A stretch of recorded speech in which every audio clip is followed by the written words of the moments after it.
بسم اللہ الرحمن الرحیم۔ آج کی ویڈیو میں جانیں گے ثعلبہ بن ابی حاتب زکوٰۃ نہ دینے کی وجہ سے کس طرح سے ہلاک ہوا، تو یہ جاننے کے لیے ویڈیو میں آخر تک ضرور بنے رہیں۔ دور نبوت میں ثعلبہ بن ابی حاتب نے زکوٰۃ نہیں دی تو وہ ہلاک ہو گیا۔ حضرت ابو امامہ باہلی رضی اللہ تعالیٰ عنہ بیان فرماتے ہیں کہ ثعلبہ بن ابی حاتب انصاری نے ہمارے پیارے آقا صلی اللہ تعالیٰ علیہ وسلم کی خدمت عالیہ میں عرض کی، یا رسول اللہ صلی اللہ علیہ وسلم، میرے لیے دعا فرمائیں کہ میں مالدار ہو جاؤں۔ ہمارے پیارے آقا صلی اللہ تعالیٰ علیہ وسلم نے فرمایا، اے ثعلبہ، تھوڑا مال زیادہ مال سے بہتر ہے، اس لیے کہ تھوڑے مال پر اللہ تعالیٰ کا شکریہ ادا کرنا آسان ہے اور زیادہ مال پر شکر ادا کرنا مشکل ہوتا ہے۔ یہ حکم سن کر ثعلبہ واپس چلا گیا، مگر مال و دولت کی محبت نے اسے پھر آقا دو عالم صلی اللہ علیہ وسلم کی بارگاہ اقدس میں حاضر ہونے پر مجبور کر دیا، اور ثعلبہ دوبارہ ہمارے پیارے آقا صلی اللہ علیہ وسلم کی بارگاہ میں حاضر ہوا اور عرض کی، یا رسول اللہ صلی اللہ تعالی علیہ وسلم،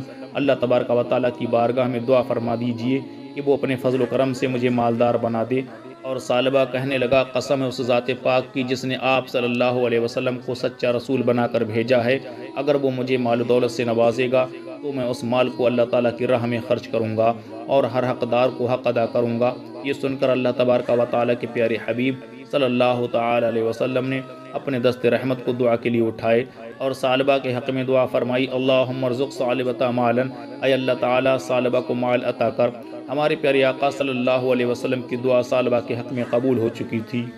حضرت ابو امامہ رضی اللہ تعالیٰ عنہ فرماتے ہیں کہ ثعلبہ نے کچھ بکریاں خریدیں اور اللہ تبارک و تعالیٰ کی شان وہ کیڑوں کی طرح بڑھنے لگیں، یہاں تک کہ مدینہ منورہ میں جگہ تنگ ہونے لگی تو ثعلبہ اپنی بکریوں کو لے کر مدینہ منورہ سے دور جنگل میں چلا گیا اور وہیں بکریوں کے ساتھ جنگل میں رہنے لگا۔ پہلے 5 وقت کی نماز مسجد میں آ کر جماعت سے پڑھتا تھا، مال بڑھتا گیا تو اب صرف ظہر اور عصر کی نماز جماعت سے آ کر پڑھتا، اور مال بڑھا، دنیا نے ثعلبہ کو چاروں طرف سے گھیر لیا تھا تو 5 وقت کی نماز جماعت سے تو چھوٹتی ہی تھی، اب ایسا وقت آ گیا کہ نماز جمعہ کے لیے بھی مسجد میں حاضر نہیں ہوتا۔ مال و زر کی محبت نے ثعلبہ کو مسجد اور نماز بجماعت سے دور کیا، حتیٰ کہ جمعہ بھی چھوٹ گیا۔ رسول اللہ صلی اللہ تعالی علیہ وسلم نے جب دیکھا کہ ثعلبہ نماز بجماعت کے لیے مسجد میں حاضر نہیں ہوتا اور جمعہ بھی چھوڑ دیتا ہے، تو سرکار دو عالم صلی اللہ علیہ وسلم نے صحابہ کرام سے دریافت فرمایا کہ ثعلبہ بن حاتب کا کیا حال ہے؟ تو صحابہ کرام نے عرض کیا، یا رسول اللہ صلی اللہ علیہ وسلم،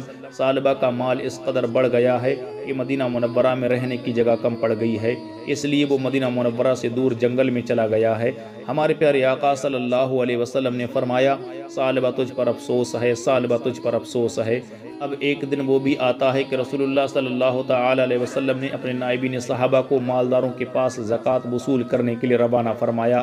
آپ صلی اللہ علیہ وسلم کے قائم کیے ہوئے عاملین بیرون علاقے کے امیروں مالداروں کے پاس پہنچے اور حضور اقدس صلی اللہ تعالی علیہ وسلم کا حکم سنایا تو ان مالداروں اور ان امیروں نے اپنے مال کی زکوٰۃ و صدقات کو مدینہ شریف میں سرکار دو عالم صلی اللہ علیہ وسلم کے پاس روانہ فرمایا، لیکن زکوٰۃ وصول کرنے والے نائبین مصطفیٰ صلی اللہ علیہ وسلم جب ثعلبہ بن حاتب کے پاس گئے تو وہ یہ کہہ کر زکوٰۃ دینے سے انکار کر دیا کہ یہ ٹیکس ہے، جاؤ فرصت کے وقت میں سوچوں گا اور پھر زکوٰۃ ادا کروں گا۔ زکوٰۃ وصول کرنے والے ثعلبہ کا یہ جواب سن کر بارگاہ رسالت صلی اللہ علیہ وسلم میں واپس آئے۔ ابھی انہوں نے ثعلبہ کا کوئی پیغام آپ صلی اللہ علیہ وسلم سے عرض نہیں کیا تھا کہ حضور اقدس صلی اللہ تعالی علیہ وسلم نے فرمایا، اے ثعلبہ افسوس، اے ثعلبہ افسوس کہ تو نے زکوٰۃ دینے سے انکار کر دیا ہے۔ اور جب زکوٰۃ وصول کرنے والوں نے ثعلبہ کا جواب بارگاہ رسالت صلی اللہ علیہ وسلم میں پیش کیا تو سرکار دو عالم صلی اللہ تعالی علیہ وسلم نے بہت افسوس ظاہر کیا۔ اسی وقت اللہ تعالیٰ نے اس آیت کریمہ کا نزول فرمایا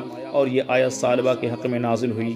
اور ان میں کوئی وہ ہیں جنہوں نے اللہ سے عہد کیا تھا کہ اگر ہمیں اپنے فضل سے دے گا تو ہم ضرور خیرات کریں گے اور ہم ضرور بھلے آدمی ہو جائیں گے، تو جب اللہ نے انہیں اپنے فضل سے دیا تو اس میں بخل کرنے لگے اور منہ پھیر کر پلٹ گئے۔ اس آیت مقدسہ میں ثعلبہ کے بخل اور اعتراض کی مذمت کی گئی ہے۔ ثعلبہ کو جب یہ معلوم ہوا کہ اس کی مذمت میں اللہ تعالیٰ نے ناراض ہو کر آیات کو نازل فرمایا ہے تو ثعلبہ گھبرایا اور کہنے لگا کہ لوگ مجھے بخیل اور کنجوس کہیں گے۔ بدنامی کے ڈر سے زکوٰۃ کا حساب لگایا اور زکوٰۃ کا مال لے کر حضور اکرم صلی اللہ علیہ وسلم کی خدمت عالیہ میں حاضر ہوا اور عرض کی، یا رسول اللہ صلی اللہ تعالی علیہ وسلم، میں اپنی زکوٰۃ لے کر حاضر ہوا ہوں۔ میری زکوٰۃ قبول فرما لیجئے۔ تو سرکار دو عالم صلی اللہ تعالی علیہ وسلم نے فرمایا اے ثعلبہ اپنی زکوٰۃ واپس لے جا، اس لیے کہ اللہ تعالیٰ نے تیری زکوٰۃ قبول کرنے سے منع فرما دیا ہے۔